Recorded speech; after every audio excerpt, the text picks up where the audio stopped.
Hello everyone, welcome to my channel. I hope everyone is having a wonderful day.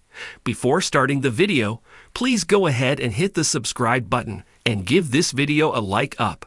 Counting on Duggar breaks silence about cousin Amy King. Counting on Al of Duggar Volo is back with a new podcast episode with her husband Jeremy. The two have been thriving in California, making podcast videos with some friends and family members. Duggar has already featured some of her younger siblings, but many were surprised when the 31-year-old talked about her cousin, Amy. Keep reading to see her statements. Duggar continues to keep her followers in touch amid her life as a mother to 3 children. The Counting on alum welcomed a third baby on March 29, 2025. It was a baby boy named Finnegan Charles. Aside from her life as a mom, Duggar also took to social media recently to share photos and clips from her reunion with Jana and Jessa, along with their respective husbands. Jessa and Jana visited Duggar in California.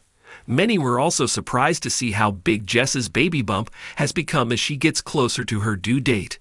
The siblings visited many iconic places around California, including a themed park.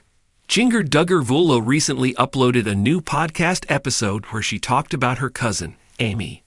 According to the Counting on alum, they lived next to the First Baptist Church of Springdale.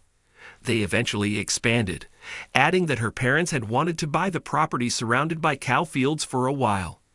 Jeremy's wife then shared her life living close with Amy, who is considered one of the most rebellious family members, even up until now.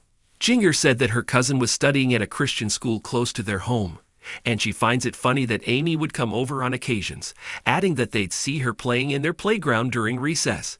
Duggar said, "I think once or twice she found her way over to our house across during recess."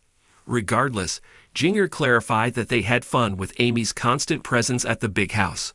Aside from Amy, Duggar also reacted to their very first episode on TLC.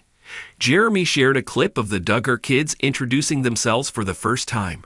The video includes Duggar, who was still very small in the clip. According to Duggar, she considers it the best episode in their entire time with TLC. Duggar couldn't recall everything when they were filming that episode, but she doubts they finished it in the first take. Duggar Volo also adored her brother Jed, who initially said that he was Josiah.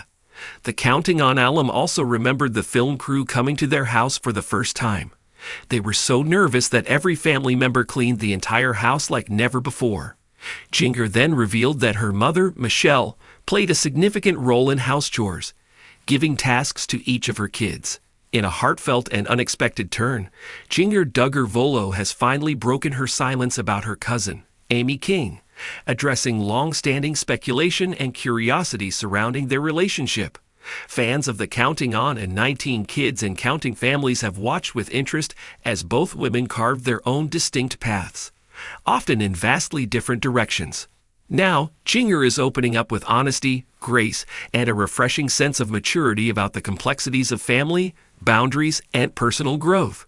Duggar, known for her quiet strength and recent move toward a more independent lifestyle, surprised followers this week with a candid Instagram post featuring a throwback photo of her and Amy during their teenage years. The caption? A gentle but powerful reflection on where they've been, sometimes and love looks like distance, and sometimes it looks like long, honest conversations, Duggar wrote. Amy and I have shared laughter, tears, and a name that connects us forever. Our journeys have been different, but there's still love beneath the layers. For years, fans have speculated about the dynamics between Duggar and Amy. Amy King, often called the rebel Duggar cousin, has been outspoken about her views on the Duggar family's strict religious upbringing. She's used her platform to advocate for personal freedom, mental health, and women's autonomy, messages that sometimes seemed at odds with the silence of her famous cousins. But Duggar, too, has been finding her voice. In her 2023 memoir, Becoming Free Indeed, she opened up about her own struggles with fear-based teachings and the process of re-examining her beliefs. It was a brave step, and many saw it as a bridge toward understanding, not only between her and her audience, but potentially between her and Amy as well. This new message appears to confirm what many hoped, a sense of mutual respect, even if differences remain. I don't agree with everything Amy says or does, Duggar admitted in a recent podcast episode. But I admire her boldness and her heart.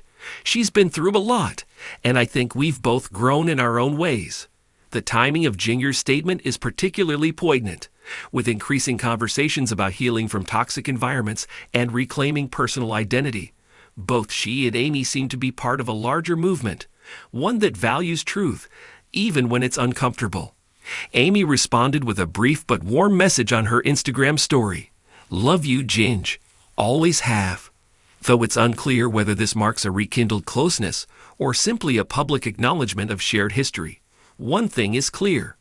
Duggar's silence has not been without thought. And now that she's ready to speak, her words are careful, kind, and quietly powerful. In a world where family ties can be both beautiful and complicated, Duggar's message is a reminder that honesty and grace can coexist, and that healing doesn't always look the same for everyone.